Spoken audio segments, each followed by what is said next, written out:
How to make Korean cucumber salad. You can make this Korean spicy cucumber salad with any crunchy cucumbers.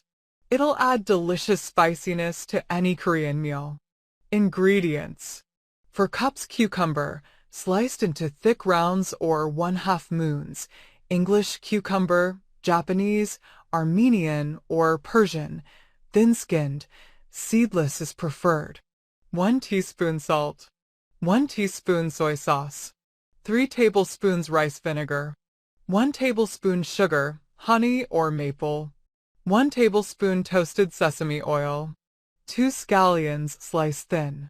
2 teaspoons gochugaru Korean chili pepper flakes, spicy but not super hot. Start with less and add more to taste. Toasted sesame seeds. Fresh cilantro for garnish. Ingredient notes: 1. Cucumber. English cucumbers, Japanese cucumbers, Armenian cucumbers, or Persian cucumbers. Any thin-skinned variety with minimal seeds. 2. Rice vinegar. Best for flavor, but in a pinch substituting with apple cider vinegar or champagne vinegar is fine. 3. Green onions or scallions add lovely flavor and color. 4. Sesame oil, toasty deep flavor. 5. Sesame seeds, for finishing the salad and adding texture. 6. Sugar, honey or maple syrup will work too. 7. Gochugaru, dried Korean red pepper flakes, spicy but not super hot. Start with less and add more to taste. This is a really unique flavor that is key is achieving the Korean taste. You could substitute with regular chili flakes or Aleppo chili flakes, or even cayenne pepper, but it will not give it that authentic Korean taste.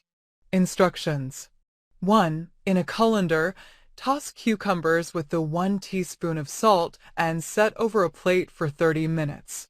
2. Lightly rinse the cucumber slices. Use a towel to blot and dry, removing excess moisture. 3. In a bowl, whisk together the soy sauce, vinegar, honey, sesame oil, scallions, and gochugaru flakes. 4. Add the salted, rinsed, blotted cucumbers to the dressing in the bowl and mix. 5. Serve sprinkled with sesame seeds and fresh cilantro. Leftovers will keep 3 to 4 days in the refrigerator, but after day 2 the cucumbers will become less crisp. I hope you love this as much as we do. Thanks for watching. Don't forget to like, comment, share, and subscribe to my channel.